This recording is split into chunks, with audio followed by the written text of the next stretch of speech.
దాడులు మంచిగా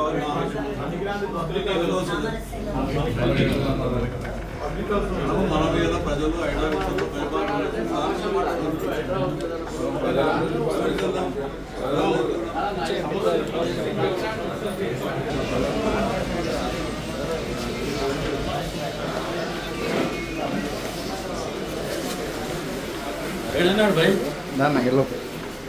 మీ అందరికీ కూడా తెలుసు నిన్న మొన్న జరిగినటువంటి సంఘటనలు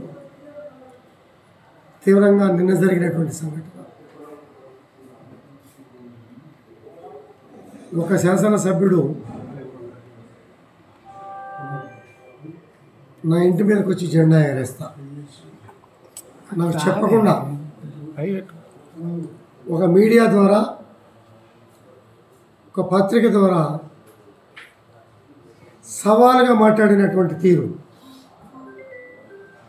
నేను చూశాను. 11 గంటలకి మీరు రాకపోతే నేను మీ ఇంటికి 12 గంటలకు వస్తానని చెప్పా. హారతితో స్వాగతం పలికి బీఆర్ఎస్ పార్టీకి తీసుకెళ్తామన్నటువంటి మనిషి ఇంటికి వెళ్ళే క్రమంలో పోలీస్ బందోబస్తు పెట్టి నన్ను మా కార్యకర్తల్ని ఇంటికి వెళ్ళే కార్యక్రమంలో పూల కుండీలతో మమ్మల్ని కొట్టి రాళ్లతో కొట్టి పూల కుండీలతో రాళ్లతో కొట్టి జరిగినటువంటి సంఘటన మీ అందరూ కూడా కళ్ళారా చూశారు. మా దగ్గర విజువల్స్ కూడా క్లారిటీగా ఉన్నాయి. అబద్ధపు ప్రచారాలు అసత్యపు ప్రచారాలు చేసి మా మీద కేసులు పెట్టిన విధానం, బెయిల్ అరెస్ట్ చేసి బెయిల్ తీసుకోవాల్సిన పరిస్థితి, జడ్జి గారి ముందు హాజరుపరిచే పరిస్థితులు నేను అన్నీ కూడా జరిగినాయి. 11 గంటలకు వస్తా అన్న మనిషి రాకపోతే 12 గంటలకు వస్తా అని చెప్పిన నేను వెళితే కనీసం ఒక చీటర్తో సమవుజీతో పెట్టుకోలేదనే బాధపడ్డా. వాడు మా పార్టీకి వచ్చి పార్టీని భ్రష్టు పట్టించాడు. ఈరోజు ప్రాంతీయ విభేదాలు కూడా తీసుకొచ్చాడు. ఆంధ్ర, తెలంగాణ, రాయలసీమ అనే విభేదాలు సృష్టించే కార్యక్రమంలో కీలక పాత్ర మీ మీడియా ద్వారానే సృష్టించాడు. ఆనాడు మా ముఖ్యమంత్రి గారు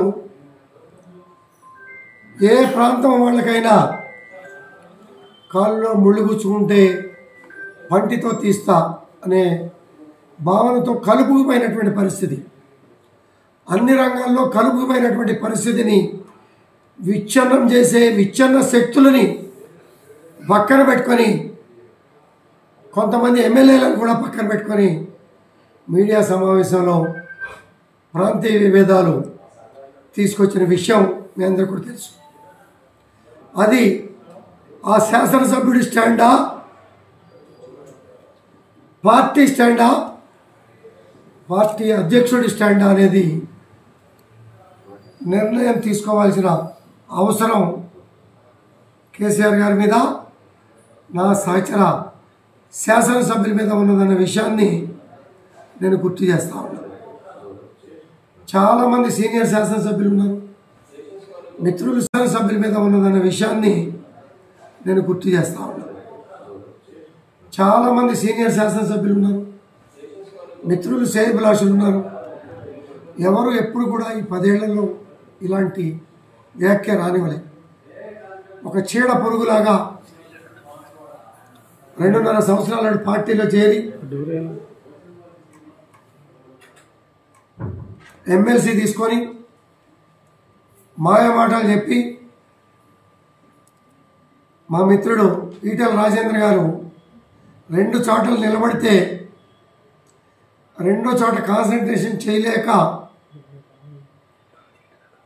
ప్రజల ముందు ఎవరిని అడ్డం పెట్టుకొని నువ్వు గెలిచావు అన్న విషయం నీకు తెలుసు. సమఉజ్జి కాకపోయినా నీ వాదనకి సమాధానం చెప్పాలనే ఉద్దేశంతో నేను వచ్చా. నువ్వు చేతగాని వాడివని అర్థమైంది. నేను పార్టీతో తెలుసుకుంటా, నీతో వ్యక్తిగతంగా దేనికైనా సవాల్. పార్టీతో కాదు. పార్టీ అంటే గౌరవం, కేసీఆర్ గారు అంటే నాకు గౌరవం. కానీ ఇటువంటి చీటర్లు పక్కన చేయటం మూలన పార్టీ నాశనం అవుతుంది అనే విషయం పార్టీ పెద్దలు గమనించాలి. ఉదాహరణకి నిన్న పోలీస్ స్టేషన్ ముందు పోలీస్ అధికారులనే తోసి దుర్భాషలాడి తిట్టే కార్యక్రమంలో హరీష్ రావు గారే బయటకు లాగి పక్కకు దోసినటువంటి సందర్భం కూడా మీరంతా కూడా కళ్ళారా చూశారు. ఇటువంటి పరిస్థితుల్లో ఆ పార్టీ స్టాండ్ అనేది స్టాండ్ కోసం ఎదురు చూస్తా. దాని మీద చక్కటి సమావేశాన్ని పెట్టి నిర్ణయం తీసుకొని ముందుకు సాగుతాం. క్యూ న్యూస్ ఛానల్లో పనిచేయటకు అనుభవం గల సీనియర్ వీడియో ఎడిటర్స్ కావాలను సంప్రదించవలసిన నెంబర్ 8688926084. qnewsads@gmail.com ను సంప్రదించండి. లైక్ చేయండి.